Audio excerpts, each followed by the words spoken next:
Wisconsin Eye's 2014 election coverage is brought to you by the Wisconsin Hospital Association. For over 90 years, a valued voice for Wisconsin hospitals, supporting high-quality, high-value care in communities like yours.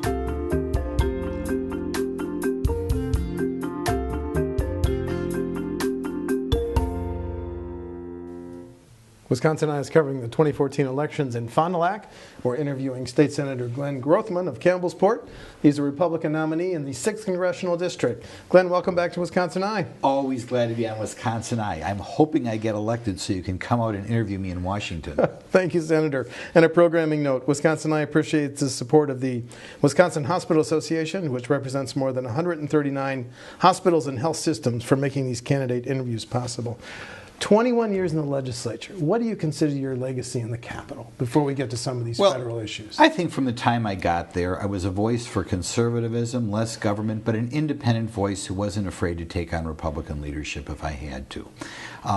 When I think of significant things, of course, the manufacturer's tax credit, which I think is probably the most important thing we've done to improve the business climate in the last 20 years, as well as keeping the total spending in line. I think every budget I weighed in as much as everybody to keep things under control. So I think that was my legacy. Glenn, but you and I have seen the growth in state spending over, in your case, 21 years. Right. You still see a growth. Why? Conservatives like you argue for less state spending.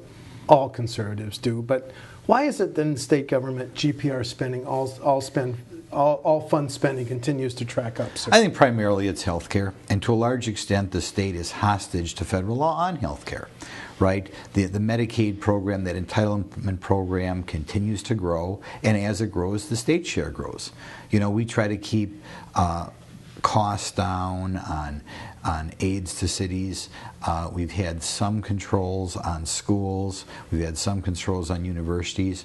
But the area that keeps going up, as you well know, is the health care. And that, to a large extent, is a function of federal mandates. Well, that's on my list of issues, so let's just start there. What do you think has been the impact of the Affordable Care Act on the state of Wisconsin? Or in your case, the negative like anything else. 6th District. It's anti-business. Okay, the employer mandates are things that are causing employers to say, we're not going to hire as many full-time people. It caused a tremendous amount of uncertainty out there. One thing that's not talked about anywhere near enough, but I wish was talked about more, and we're going to talk about it, I think, later in the interview, is the huge marriage penalty associated with that plan. I mean, just like anything based on percent of poverty, it creates a situation where if you're married, you're much less likely to get the subsidy, and if you work hard, you're much less likely to get the subsidy. And I think that is an understated, under-publicized problem with Obamacare. Okay, you just mentioned the marriage penalty, but what about the benchmark, percent of poverty as a benchmark for so many federal and state programs? It's a problem, because when you begin to say percent of poverty, what you do is you create a situation, first of all, as you work more, you work your way out of eligibility or work your way out of the subsidy. So I don't care what program it is, the low-income housing subsidy, the food stamp subsidy, anything, it discourages work. And even more, if you are in a married couple and one of the two couples is working, very likely you're working your way out of these subsidies. So it creates a situation where if you marry a working person and are getting subsidies now, you're going to lose those subsidies, which is a huge problem. If poverty is the wrong index, what's a better index, Senator? Well, I think what they have to do is they have to flatten it out so you don't have these huge cliffs in there which discourage work and discourage marriage. Plus, I think the subsidies in the first place can't be as generous across the board, because when you have a situation in which you wind up with total subsidies of $30,000 or $35,000, you're going to wind up with negative income tax rates. So are you going to go to Washington if you're elected to kill the Affordable Care Act? Right, we're going to vote against Obamacare. Now, obviously, to repeal it altogether, I think we're going to have to wait until 2017, but that's certainly the goal. Well, what about the three popular provisions? No pre-existing conditions, no cap on benefits, and children can get health care through their parents through age 26. Are those worth keeping? I have not heard any Republican congressman that I am aware of who is there currently who is opposed to leaving in the thing on pre-existing conditions. Let's turn to international affairs, because it's on the mind of all Americans. Speaker Boehner over the weekend said he was on the verge of calling Congress back for what amounts to a declaration of war. You're not yet in the U.S. House, but if you were, would you vote for that, Glenn? Depends on the situation at the time. And obviously we're getting more and more information in there. We're going to have to see what the Obama administration plans to do. I think in the past when we've gone to war, we don't know what the overall plan is until we know what the overall plan is. I really can't give you a hard answer there. Washington recently took a vote on funding. I know Republicans were all over the map on that vote, as Democrats were all over the map. And you would have voted how, sir? This is the $500 million to arm the Syrian rebels. Correct. I would have to see what information the Obama administration gave us as far as what they plan to do with that money. Right now, it seems to me they didn't get bang for the buck. The other, or I think all but one members of the Republican delegation in Wisconsin voted against it, and therefore I'm predisposed to think I would have voted against it. Okay. When you meet with residents of the 6th Congressional District and they voice their concern about ISIS, let me ask the question this way. What is the justification for, I'll use the old adage, boots on the ground, American boots on the ground on foreign soil now? Well, the justification would be that they feel that ISIS would be involved in terrorism, and that if you had this large country there, which could be kind of a breeding ground for terrorism, we have to wipe it out. That would be the rationale. Do you think ISIS poses a threat to us here in the United States? Well, I think any country like that you've got to look at, whether it's any country like that which is so involved with radical Islam, who's making statements that ultimately they want to damage the United States or damage Western culture. It always has to be monitored. You announced a challenge to Congressman Petri before he announced that he was going to not seek re-election. How do you expect to vote differently from Congressman Petri? I think I'd be a little more frugal. I mean, you've got to look. Right now we're borrowing 20% of our budget. Okay, and this deficit spending began under Republican rule. I mean, the large increases. I think any Republicans who analyze what happened from 2001 to 2007 fiscally have to say, I wish that the Republicans had said no on more programs. I have made welfare reform a centerpiece of my campaign. And while I respect Congressman Petri a great deal, he was not one of those people aggressive on the welfare thing. Very few Republicans were, but we've got to do something about it, and that would be another area in which I'd find myself different than him. Okay, and you would make what changes in the in welfare programs? Well, every one of these programs has to have the eligibility requirements adjusted so you don't have such a big marriage penalty. I think food share right now we know creates a situation in which people on the program are buying food that other people probably couldn't afford. And one thing you can do there is make it more like the WIC program, in which there are only certain things you could buy. There are two benefits on that. First of all, you don't create a situation in which people not on the program are unable to buy food that people on the program are. And secondly, it makes it less attractive, so you're less likely to arrange your life to be eligible for those programs. I have talked before about the low-income housing program. I'm not as worried about it for elderly people, but right now the low-income housing program largely benefits property developers. And not only that, is another one of these programs that has huge marriage penalties associated with it, huge penalties for working. As you said, we're still $17 trillion in debt. So you'd be willing to cut what other federal programs to try to control the federal debt, bring it down? I have talked about taking all this discretionary spending and trying to go back with perhaps an inflation adjustment to 2001-2000 levels. I mean, there have been increases across the board, be it increase in spending on education. We have to look at it because it is, putting the value of the dollar at risk. And I think if you look at those discretionary spending, both under the Obama administration and Bush administration went up, that should be our benchmark, where we were in 2000. And that means saying no to programs like food stamps and others. That would be part of it, although that's not the primary reason to go after those. I think the primary reason to go after those is they're sapping the work ethic and having a marriage penalty. But insofar as we can save money, that's good as well. Would you save money in the Pentagon budget, or would that be off limits, Senator? We are historically, at percentage of GNP, low on what we're spending there. But it has to be looked at like everything else, right? It is almost obvious that when the government gets involved in things, there is not as much pressure to cut spending as in the private sector, because sometimes in the private sector you have to cut spending. So it's something we have to look at. I have talked to people who have left the military who question some things going on there. On the other hand, we have to be mindful that as a percent of GNP, it is relatively low. Paul Ryan, as you know, suggested block grants for Medicaid for the states. Is that something you could support? I think block grants everywhere for the states, absolutely. Not just there, but on welfare in general, Medicaid as well. The state can frequently do things more efficiently. I don't care what you're doing on a state level. As soon as you accept federal dollars, you're doing things that you don't necessarily want to have to do. And we would want more flexibility on Medicaid in the state of Wisconsin. I'd absolutely love to give it to the states.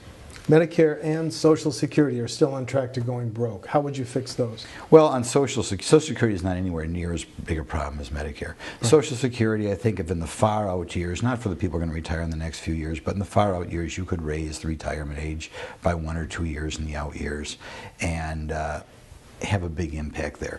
On Medicare, you've got to do something to make it more market-based. And you look at things like what John Torinas has done in Saragraph. You look at what more and more governments are doing, say the West Bend School District where I used to live. They are getting great savings in their employee health care. And there's no reason why this market-based approach will not result in savings for Medicare as well. Now, it's going to be a difficult thing to do because you have so many people on Medicare.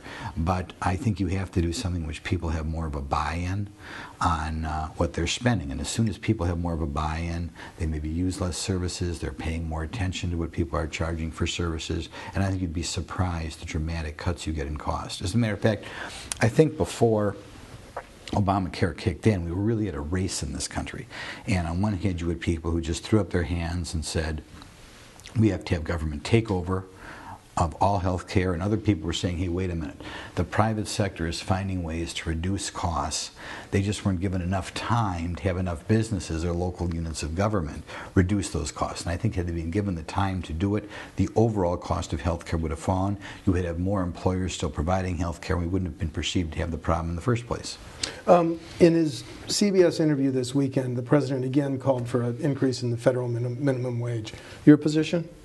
Well, I'd love to give everybody a raise, but it depends on the individual business. And there are businesses that could afford perhaps to give their employee wages, but there are other businesses that would go under if they did it. Now, right now, one of the ways to get a good paying job is to have another job in the first place. And one of the problems we have in this country is not enough young people have jobs compared to the historical average. I mean, there's no question that if you raise that minimum wage to $10, $50, $11 an hour, you're not going to have as many people get that first job. And if you never got the first job in the first place, how are you going to get a $15 or $16 an hour job? So I think the president's got to step back and take a look and see what the long-term result would be of a significant increase in the minimum wage. And it would be less beginning level jobs. And I don't know, if you never get that beginning level job, how you're ever going to make yourself worthwhile for $15 or $20 or $25 an hour for some employer. Does that mean that the current federal minimum wage of $7.35 is too high, Senator? No, I think that's fine. But to go, like I said, to talk about big increases are going to result in less jobs at a certain level. It's going to result in some businesses going out, so you're also going to have less jobs that way. I want to go back to a schools issue. Common Core, is that just a state issue or is that a federal issue? Well, I think the concern people have with Common Core is that ultimately it is going to be connected to federal dollars. And I know from being a state legislator for a very long period of time that as soon as you begin to take away federal dollars, all of a sudden, all flexibility ends. It says no matter what we have to do, we have to hold on to this money. And I have run on reducing the role of federal government in education, and I've said that publicly again and again. I think that's another area to be right for more of a block grant. I don't know whether politically we get away with defunding the Department of Education, but I do think you could say, look, we're taking this money from the state of Wisconsin, we're just going to give them the money back. We're not going to have this school administrator spend all his time on the paperwork and worrying that we're going to make the federal government happy. I've met with school administrators 1 or 2 times a month since I've had this job, at least during the school year, and one of their complaints is always too many mandates from top down. You were in the crucible of Act 10 in 2011. Let me ask you this. What political leadership lessons or takeaways did you learn? Did you emerge from that Act 10 fight with? Well, it was the right thing to do. There's no question. I mean, particularly with regard to schools, we've created a situation in which you have more control of your employees. I've said again and again and provided the opportunity to remove bad employees. And when I talk to the superintendents, that's one of the primary benefits of it. What it does, it tells you that sometimes you have to bite the bullet, do something that's politically unpopular with some people, but for the good of society, it has to be done. And the school superintendents in particular I've dealt with are very happy with it. Mayors are happy with it. I think a lot of county administrators are happy with it because it does give them more flexibility not only to save money, but to do a better job of administering services. So it was a tough thing to do. It's always nice to be able to get everybody together, but, well, the vast majority of bills that I've passed have been, bipartisan. There are times where you just have to bite the bullet and say, for the good of the country or for the good of the city, we've got to get this done. And that's why Governor Walker did what he did. And I think if you look at the overall fiscal shape of Wisconsin, there's no question it was the right thing. Will you be a different member of Congress if you're elected because of your Act 10 experience, sir? Well, I think it's something that I can take if we have tough votes going on in Washington. I mean, your first gut reaction as a politician, as it is probably for a reporter for Wisconsin Eye, is always to keep your job. But we're dealing with the greatest country we have here, and there are times at which you have to take a vote which may put your job at risk. And I sat there in the room with Act 10. 3 of my colleagues were recalled, but I had colleagues who knew they might be recalled saying privately, look, this may cost me my job. I worked hard to get this job, but it's the best thing for the state of Wisconsin. And it might be something I will share with my colleagues in Washington someday if we have a tough vote and say, look, this might cost us our job, but it's the best thing to do for the United States overall. As you know, Congress's approval rating is between 8% and 15%. Are you going to, is that a bad thing? It is a bad thing, but I think everybody, including Republican leadership, has to do a better job of explaining our position. Okay, and if you're taking a reasonable position, the public will stand with you. I have had a history of working with both Republicans and Democrats in Madison. I'll carry that to Washington, but there are times where some people will not budge. And if people won't budge, I think you just have to go to the people and explain why your position is here and hopefully do better in the next election. Your name came up today in a Capitol press conference on equal pay for women. And you were listed as one who voted against that and led the fight to repeal that 2009 law. Can you go back over your position on that? Well, of course we're for equal pay for women, and if that was the way it was described in the press conference, there was somebody did a bad job of explaining that bill. Okay. What that bill was about was punitive damages on discrimination claims. Okay, and Wisconsin had become an outlier 2 years before that bill in giving punitive damages, where you could go for a jury and a jury could hit a business for $300,000. What we did in that bill is we continued to make it illegal to give different pay for men and women, and I support that, but we removed punitive damages, which made Wisconsin a very anti-business state in that critical area. The Obama administration is drafting rules to block the inversions, where a U.S. company buys a foreign company to pay less in taxes. Would you vote for that bill to make it harder to... Well, we have to see what's in the bill. There's no question we have a huge problem in this country in which our tax structure is chasing businesses out of this country. Remember, right now that's a problem. You cannot have a situation, let's say you had a sub-S corporation, you cannot have a situation in which, say, that business is paying a 44% marginal rate in the United States, but maybe a 15% marginal rate in Canada. I mean, we want jobs in this country. And I know there are people who always want to say more taxes, more taxes, more taxes, but when you create a situation in which a business is looking and saying, hey, we'll be much more profitable in Canada than the United States, that's just crazy. And not only that, you wind up, it puts stress on the federal budget, because as in the state of Wisconsin, whether or not we're in debt to a certain extent comes down to spending too much money, but to a certain extent comes down how strong is your economy.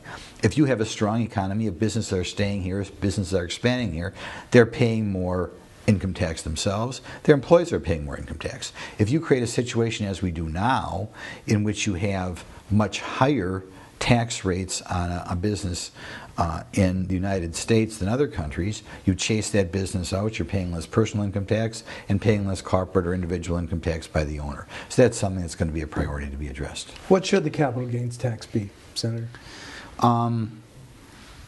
Or maybe a broader question, as a fiscal conservative, what changes would you push for in the tax code? Okay, I think it's got to be simplified. I was glad that in Madison, I was one of the leaders, along with Representative Kayenga, as simplifying Wisconsin's income tax. We didn't go as far as we wanted to, but removed several lines there and dropped the rates. The same thing should be done on a federal level.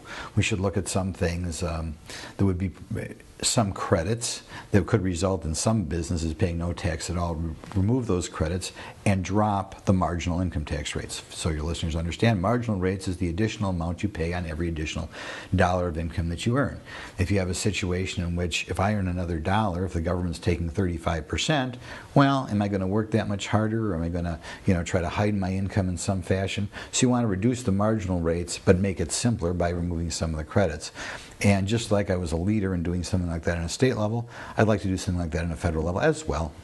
The last time I interviewed Congressman Petra, he said, and it surprised me, this congressional district is in the top 5 for manufacturing in the nation. What does that mean in terms of how you're going to go forward if you're elected to represent the 6th? Well, in Madison, I passed the manufacturer's tax credit, something my opponent has been critical of, but we tried to make manufacturing income tax exempt in the state of Wisconsin the way it's income tax exempt in places like Florida and Texas. In other words, I was very mindful of the fact that the state of Wisconsin, depending on the year, it's either us or Indiana who have the highest percentage of people in manufacturing.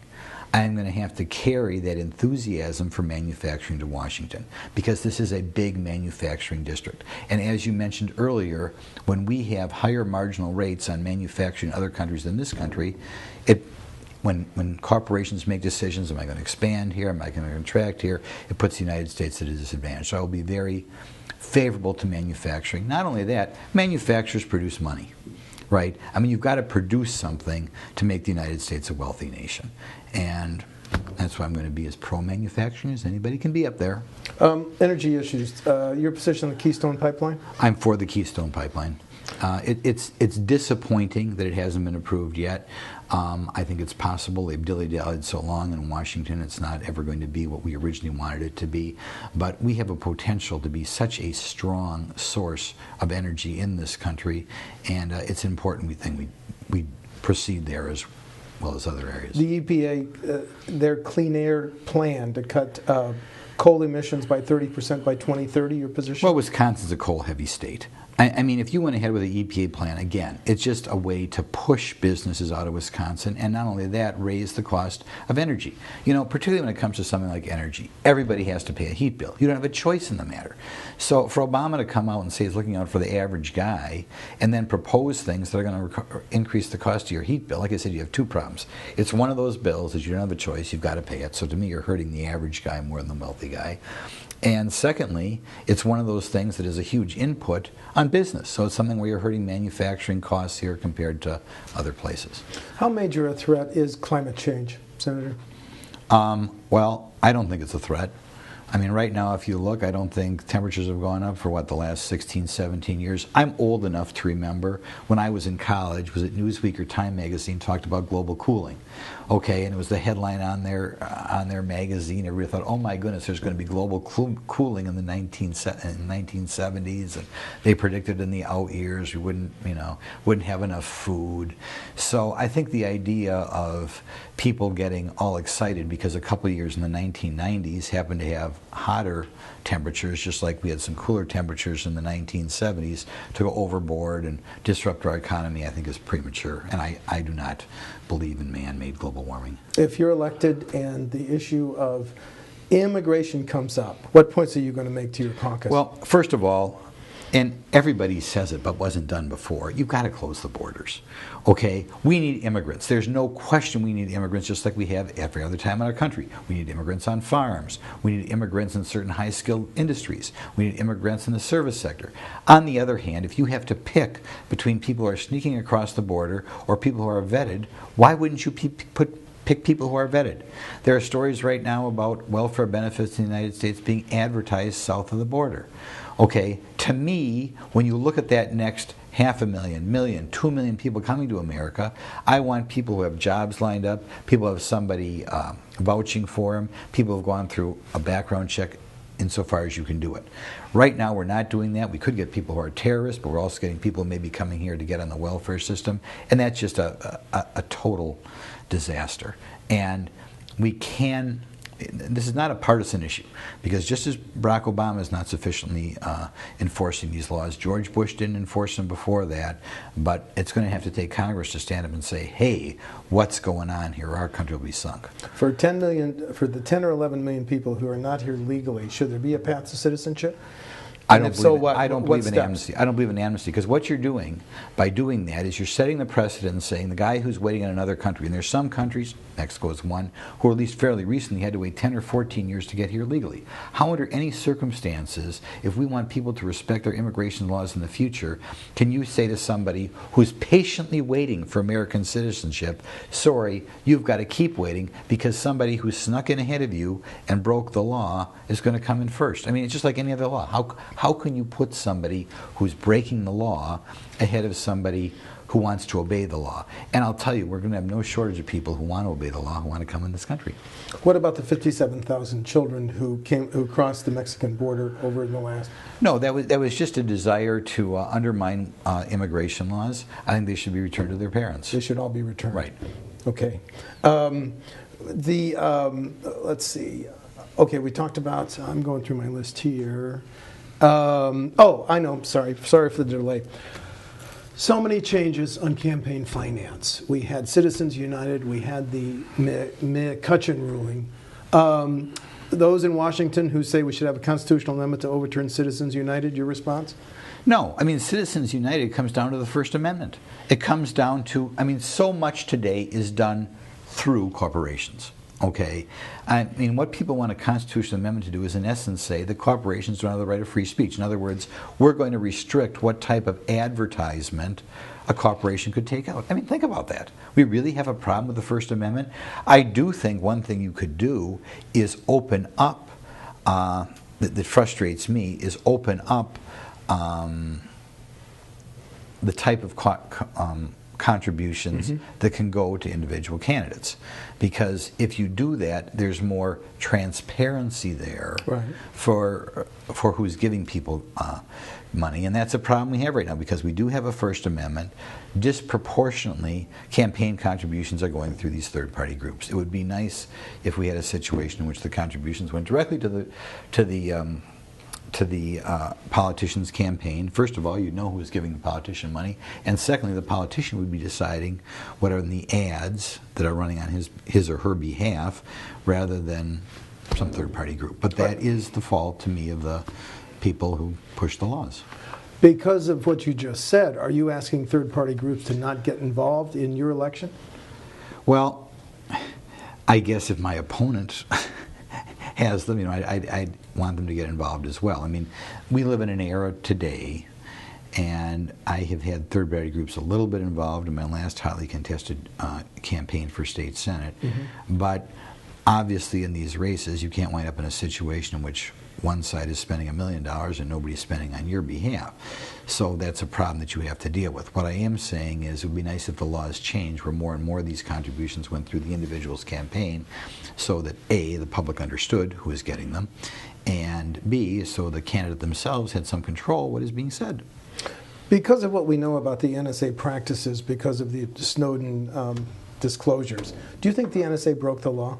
Yes, I think they are over the top, and it's part of a larger problem, by the way. The degree to which government is monitoring people today and keeping databases on people is something I'd like to look at. I would wanted to do it on a state level. Part of it is the Common Core that you talked about, and the increasing databases on education. But wherever you look, it seems like the government has the ability to monitor people in a way that I think is scary, because you really can't trust the government. People always say, they'll protect your records and blah blah blah. I don't buy that. Can that genie be put back in the bottle by members of Congress like you want to serve in? Yes. I think we have to do what we can to put it back in the bottle. I don't think... You look at, say, the IRS thing and the disclosures that happened where it came out who gave money to a nonprofit organization. Okay, when you write that check, if I write a check to whatever nonprofit I would write a check to. I would expect that to not be a billboard out there, but we found out that you could not trust IRS employees, and that if I write a big enough check that it has to be reported to the federal government, some IRS employee may say, oh, Glenn Grothman wrote a check to such and such, which tells me, it's something anybody who deals with government knows, it tells me that even though we should have government keep things secret, we have to be aware that they won't necessarily keep it secret, and the biggest way to make sure that they don't give your personal secrets out, be it their healthcare secrets, whatever, is to give them less authority to monitor people in the first place. We're almost out of time. You want to highlight differences between you and your opponent on November 4? Well, I think I've been outspoken, much more outspoken for business. We've said on the manufacturer's tax credit, he's been critical of that. He said, I'm, I guess, too pro-manufacturing. I am pro-manufacturing. I do not think we have to raise taxes. My opponent, when he first ran for this job, of course, wanted to raise the sales, or his job, wanted to raise the sales tax. I have a history of saying we got to keep spending under control. The way to deal with the deficit is not to raise taxes. I think on the welfare issue, I've been much more outspoken than anybody else on this issue. I think it is draining the American work ethic. I think it is destroying the American family. I don't know if we talked yet, but a $30,000 penalty for getting married. I mean, it's a way to destroy the American family. I will aggressively go after that in the way I think my opponent will not. So, and I think my history in the state legislature shows I can get things done. I have an independent streak that I can prove. I mean, again and again, I have worked with Democrats, sometimes gone up against Republican leadership, be it on the rent-to-own industry, being on helping dental hygienists do work on poor people. Steve, covering me in Madison, I'm not afraid to take on Republican leadership, and if you want an independent person, I think I'm the one who has the record of being independent and being able to work across the aisle as well. Thank you. State Senator Glenn Grothman of Campbellsport is the Republican candidate in the 6th Congressional District. Glenn, thanks for talking to Wisconsin Eye. Glad to be on Wisconsin Eye, Steve. Thank you, Senator.